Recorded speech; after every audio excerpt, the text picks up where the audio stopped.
Hey there, WTF history fans. Buckle up, because today we're diving into a story that's going to blow your mind and break your heart.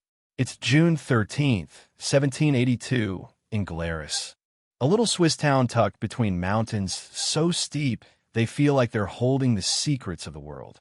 The sun's blazing, the air's buzzing with whispers, and a crowd's packed into the town square, staring at a grim wooden scaffold. A sword catches the sunlight, sharp and ready. At the center of it all is Anna Goldie, a 47-year-old maidservant, about to face her final moments for a crime that sounds like it belongs in a fairy tale gone wrong. Witchcraft. Yeah, you heard me right. Witchcraft in 1782, when the world was supposed to be all about reason and enlightenment. How did a hardworking woman end up here, labeled Europe's last witch? Let's step back and walk through Anna's world, where superstition, power, and betrayal collide in the most chilling way. Anna Goldie came into the world on October 24th, 1734, in a tiny village called Senwald in eastern Switzerland. Life wasn't kind to her from the start. Born into a dirt-poor family, Anna learned early that survival meant grinding it out, no questions asked. She was tall, with dark hair and these piercing grayish eyes that some folks said made her stand out. Maybe a little too much. In a time when women like her had few choices, Anna became a domestic servant, scrubbing floors and cooking meals for families who saw her as little more than hired help. It was a tough gig, but Anna was tougher. She kept her head down, worked hard, and tried to carve out a life in a society that didn't make it easy. But Anna's life wasn't just hard. It was marked by scandal. She had 2 children out of wedlock, which, let me tell you, was a big deal back then. The first child died soon after birth, and the whispers turned ugly fast. People didn't just gossip, they accused her of infanticide. Anna was convicted, punished, and branded with a reputation that followed her like a curse. Imagine trying to move forward with that kind of weight on your shoulders, every neighbor eyeing you like you're trouble. Still, Anna pushed on. By 1765, she landed in Glarus, a town that promised a fresh start, but would soon become her undoing. In 1781, Anna scored a job in the household of Johann Jacob Scudi, a man who was basically the king of Glarus. Doctor, judge, politician, this guy had it all, including a fancy mansion and 5 daughters who needed looking after. Anna was hired to care for the kids and keep the house in order, and for a while, things seemed to go smoothly. She was good at her job, the girls liked her, and the Scudi household ran like clockwork. But beneath the polished floors and perfect manners, something was brewing. Historical records, and trust me, we're going to get to the juicy details, hint that Anna and Johann Scudi got way closer than they should have.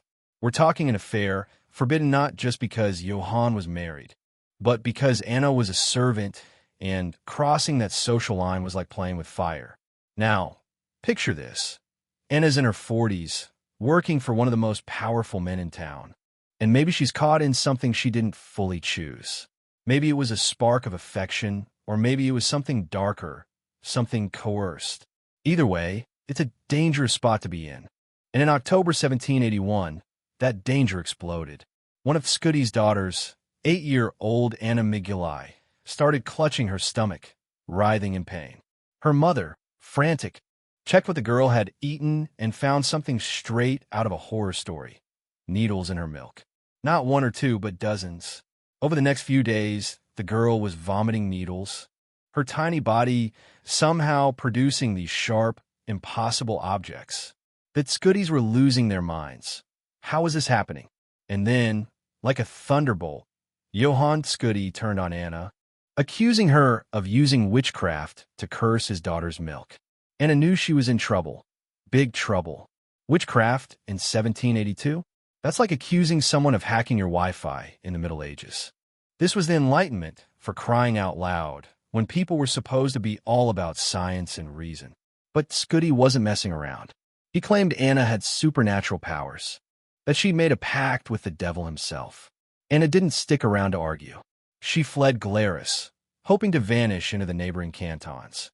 But Scudi's influence was long, and his pockets were deep. On February 9th, 1782, the canton of Glarus slapped a bounty on her head, 100 royal crowns for her capture. The wanted ad in the Zurich newspaper painted her as a monster who'd done the unthinkable to an innocent child. Anna's freedom didn't last long. She was nabbed in Dagerheim and dragged back to Glarus, straight into a nightmare that would make your blood run cold. Back in Glarus, Anna was thrown into a cell and interrogated like she was the villain in a witch hunt movie. But this was no movie. This was real, and the authorities weren't playing fair. They didn't just want answers. They wanted a confession, and they were ready to break her to get it. What happened next is the stuff of nightmares. They tortured Anna, hanging her by her thumbs with weights tied to her feet, stretching her body until the pain was unbearable. Under that kind of agony, anyone would say anything to make it stop. Anna cracked. She confessed to making a deal with the devil, who she said showed up as a black dog and gave her the power to bewitch that Scuddy girl. But the second the torture stopped, Anna took it all back. She swore she was innocent, that she'd never touched the girl or her milk. Her courage in that moment, facing down a system rigged against her, is nothing short of incredible. But courage wasn't enough. The trial that followed was a total sham. This was 1782, when philosophers like Voltaire were calling out superstition as nonsense. And yet here was Glarus, stuck in the Dark Ages. The authorities knew a straight-up witchcraft charge would make them look like fools on the European stage, so they played dirty.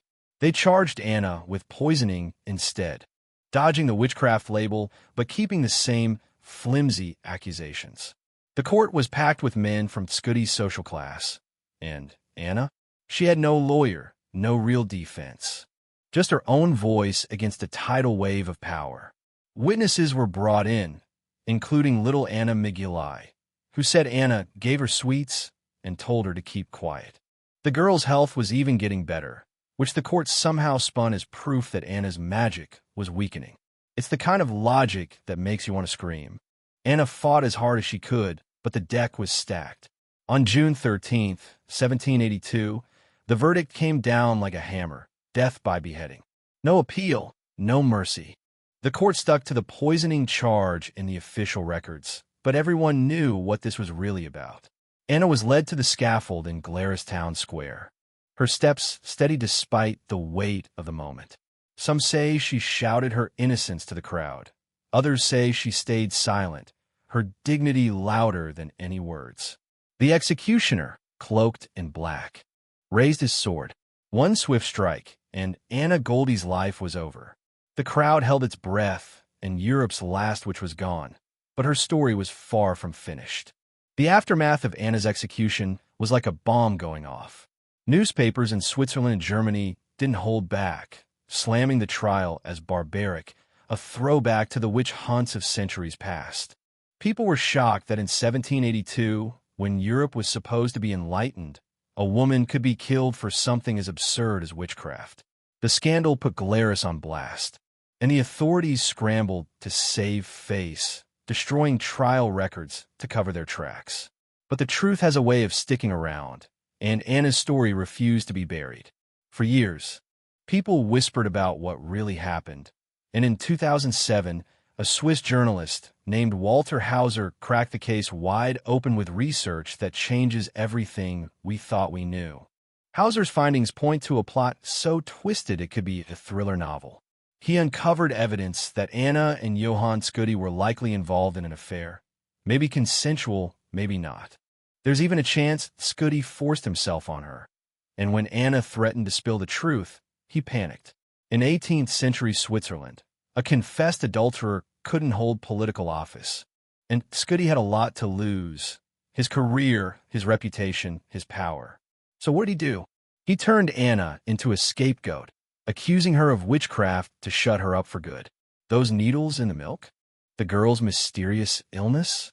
Hauser's research suggests Scuddy or someone under his orders planted the evidence to frame Anna. This wasn't about superstition run wild.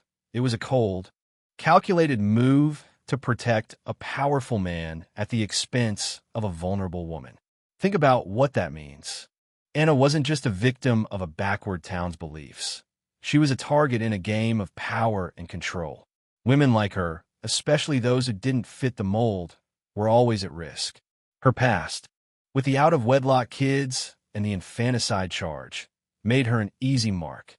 Add in a possible affair with a man like Scuddy, and she was practically begging to be silenced, at least in the eyes of a society that valued status over justice.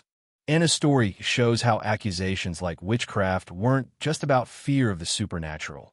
They were weapons used to crush anyone who threatened the status quo, especially women who dared to step out of line. Anna's death could have been the end, but her story refused to stay buried. For over 2 centuries, people in Cruelest and beyond kept her name alive, a symbol of everything wrong with a system that could be twisted to serve the powerful. In 1991, filmmaker Gertrude Pincus brought Anna's story to the screen with a movie that put her tragedy in the spotlight. By 2007, as the 225th anniversary of her execution loomed, the call for justice grew louder. At first, the Cruelest government and church pushed back, claiming Anna was already rehabilitated in people's hearts. But that wasn't enough for those who saw her as a victim of a broken system. On August 27, 2008, the Parliament of Cruelest finally stepped up, officially exonerating Anna Goldie and declaring her a victim of judicial murder. She became the first witch in Europe to be formally cleared, a bittersweet victory after 226 years. Today, Anna's legacy is everywhere in Cruelest. In 2007, the Anna Goldie Museum opened its doors, not just to tell her story, but to spark conversations about human rights and the abuse of power. In 2014, the city unveiled a memorial, 2 lamps burning bright on the courthouse facade, a symbol of vigilance against injustice. And since 2009, the Anna Goldie Foundation has been awarding a human rights prize in her name, turning her from a victim into a champion for those who've been wronged. Anna's story isn't just a footnote in history. It's a warning, a reminder that even in times of progress, the shadows of superstition and corruption can linger, ready to strike when power feels threatened. So, here we are, standing on the path Anna walked to her death, now called the Goldie Path in Cruelest.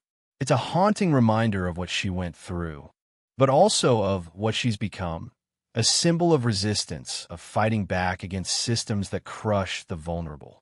Her story asks us tough questions. Who are the Annas of today, caught in modern witch hunts? What are the accusations we use now to silence the inconvenient? The lamps burning in Cruelest aren't just for Anna. They're for all of us, a call to keep our eyes open, to challenge lies, and to stand up for what's right. Anna Goldie's name was supposed to be erased, but instead, it's a beacon for dignity and human rights, shining brighter than her accusers ever could have imagined. Thanks for joining me on this wild, heartbreaking journey through history, folks. Anna's story is a reminder that the truth matters, and so does fighting for it. If this one hit you as hard as it hit me, drop a comment below. Tell me what you think about Anna's story or what other crazy historical tales you want us to dig into next. Don't forget to smash that like button and subscribe to WTF History for more stories that'll make you say, what the heck? Stay curious, stay skeptical, and I'll see you in the next one. Peace out.